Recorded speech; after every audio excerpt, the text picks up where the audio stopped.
This is Marketing Jam, a podcast featuring the brightest minds in Canadian marketing. Hey there, welcome back to Marketing Jam. I'm Shaheed, and this is Jana Dybinski of Rebel.com. You're the VP of Marketing and Culture, which is really important. Why don't we start off by telling us what Rebel.com is? Sure. So Rebel.com is a domain name registrar and hosting company. We're Ottawa-based.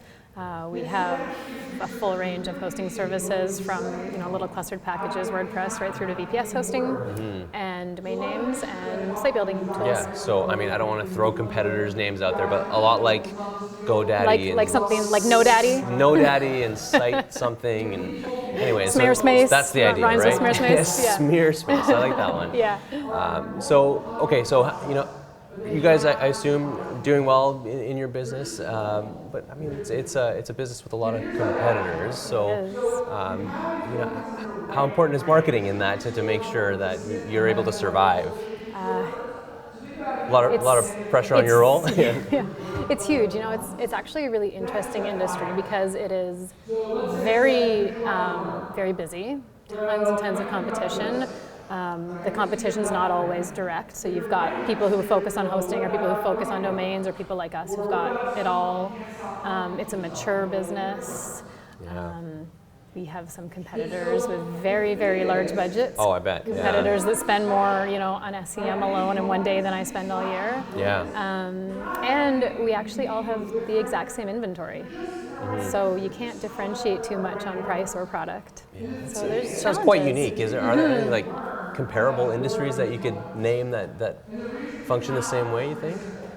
I don't know. Yeah. I mean, maybe in the manufacturing world or some retail environments, but if you want a particular domain name, it's available at all of us, or it's not available at all of us, right? But we all kind of draw from the same inventory. Yeah. So. Okay, so how do you survive then in a competitive industry with the same inventory and bringing it back to marketing? What makes you guys successful in what you do? For Rebel, culture. Okay. Which is probably not a very common marketing answer. Right. But we started out with what I think can only be described as a shitty culture. Yeah.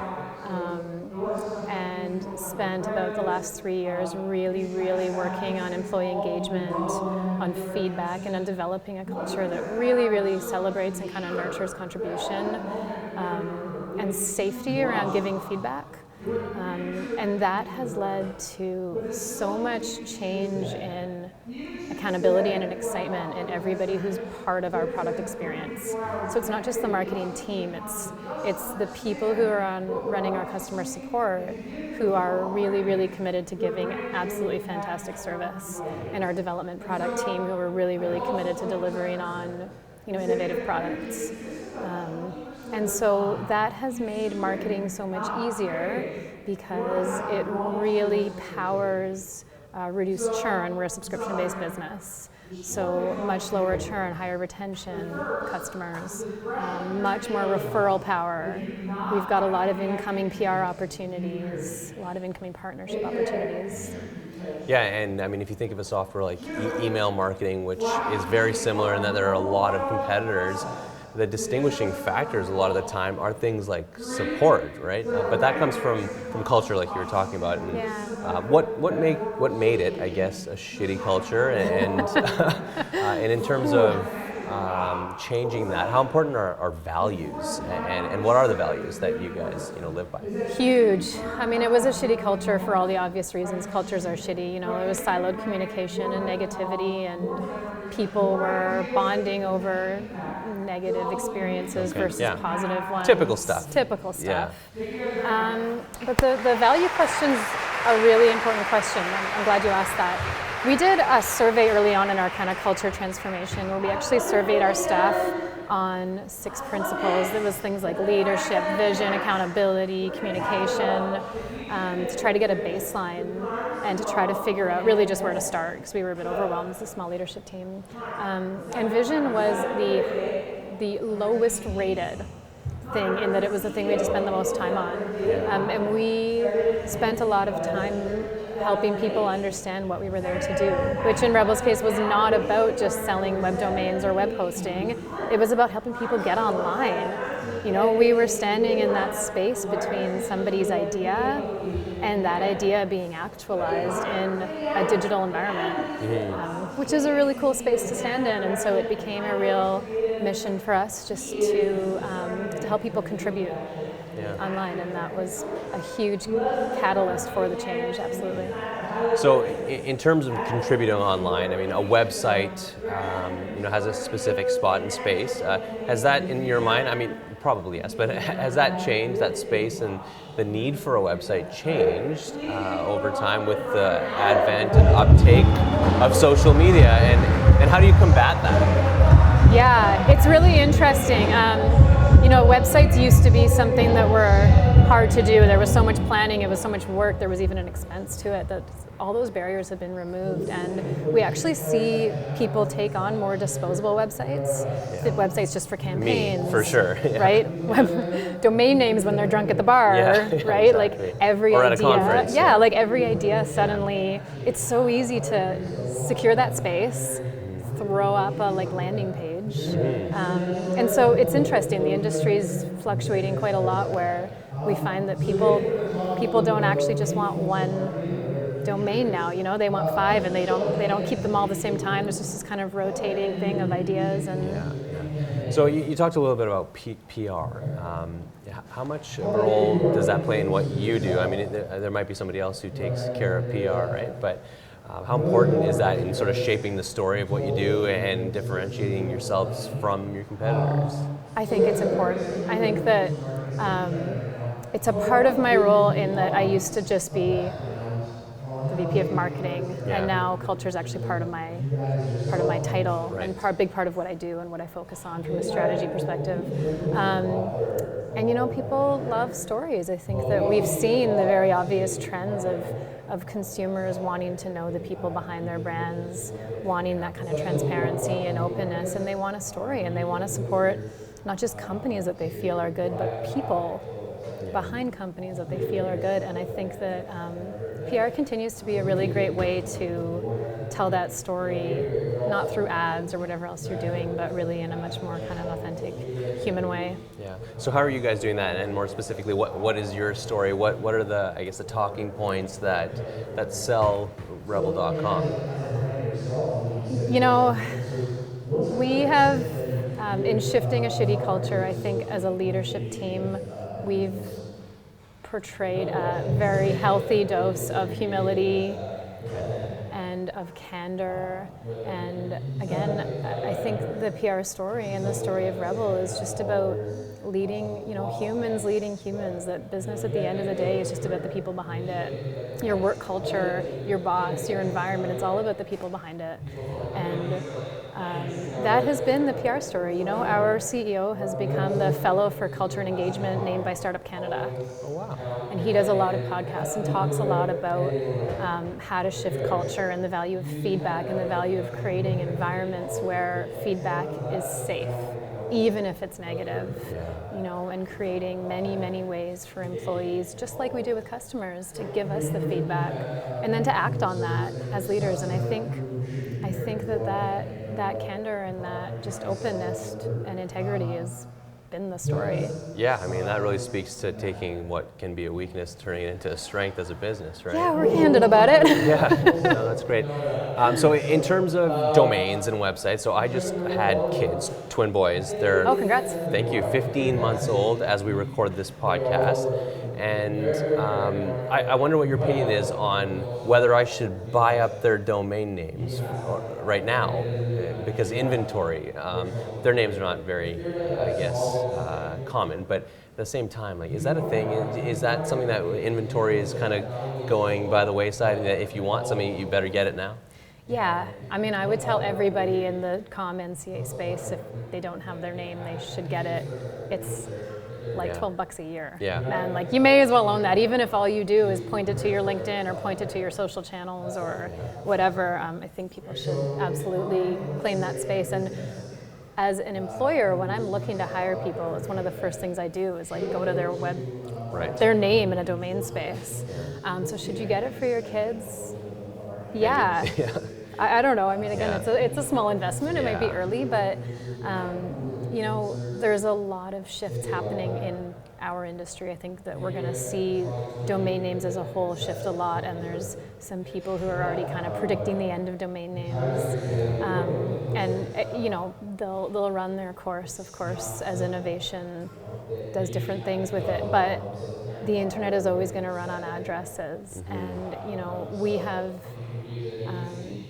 a small view of an entire world that's still coming online, so I don't think they're going anywhere. Yeah, I mean, platforms probably play a huge role in that, right? And Yeah. that people are spending a lot of their times and their content there, but there still needs to be a home base somewhere, and as platforms disappear, as they will and as they do, you find the importance of the website once again. Yeah, and it was only 2 years ago now that ICANN assigned hundreds of new domain extensions because we were starting to run out of space. So, I mean, you don't need to get the CA or the comma of your kid's name. You can get the .pizza. Yeah. If you want, Guru, right? That's a good one. Yeah, there's tons of options. A lot of the talk around domains, back in the day is relative, but around .cas and .nets and .orgs, those were not seen as okay.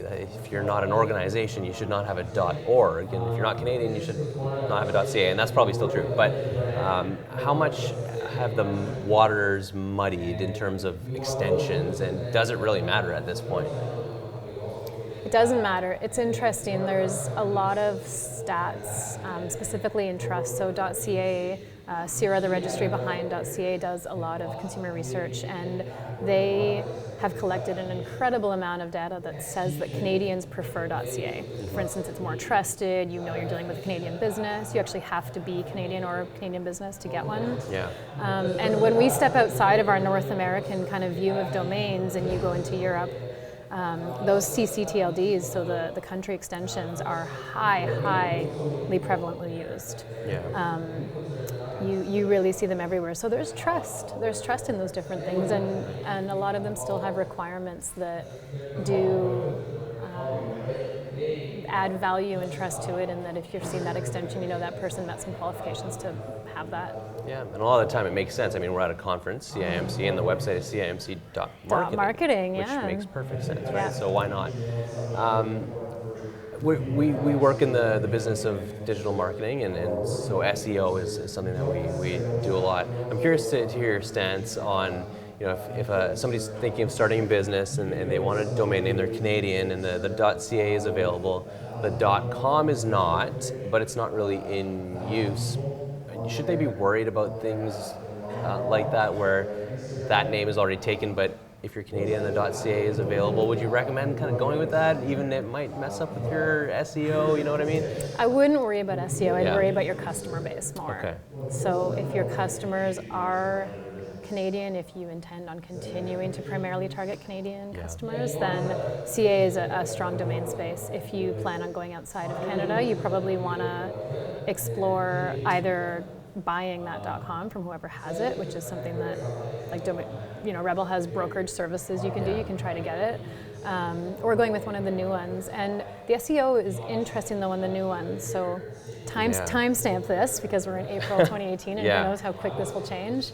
But at the moment, Google's search algorithms is treating those domain extensions as keywords. Okay. So if your name is, John's Cheesy .pizza, you actually get the same benefits as if it was johnscheesypizza.com. Okay.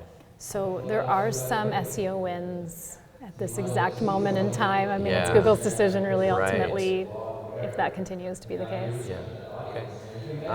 All right. So anything else in terms of marketing, in terms of your story, in terms of PR and culture specifically that we're talking about, that you could share with small business operators who are doing their own marketing and who need to rely on sort of themselves and their story to get their name out there? What are a couple tips that you could share that have worked for you guys?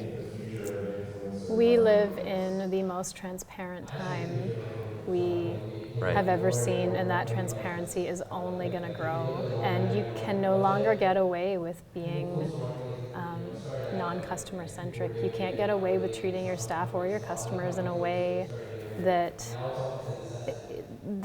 all of your other prospective customers, don't want. And I think that culture is so important because your employees are your biggest brand ambassadors, and they are the ones with the power to create referral opportunities and everything else that helps, especially small businesses grow. So, my advice would be have a culture budget, have a culture strategy, have a culture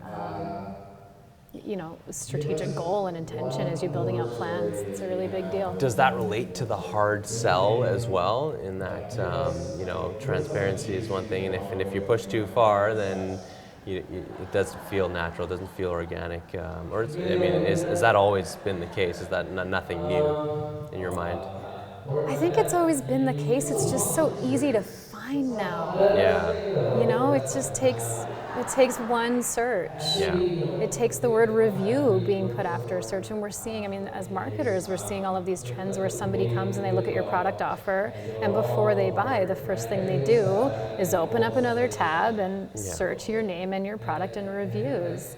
And it used to be that those reviews had to be sort of vetted by people that we would see as influencers or thought leaders, and now data shows us that those reviews are equally and maybe even more powerful if it's coming from your peers.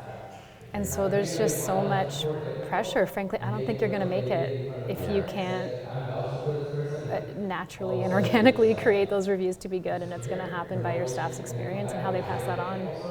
Perfect. Well, I appreciate you spending some time with us. Thank you. Thanks for having me. Rebel.com is the name of the company and the website, right? Yes. Perfect. It's easy. Okay, thanks. Thank you.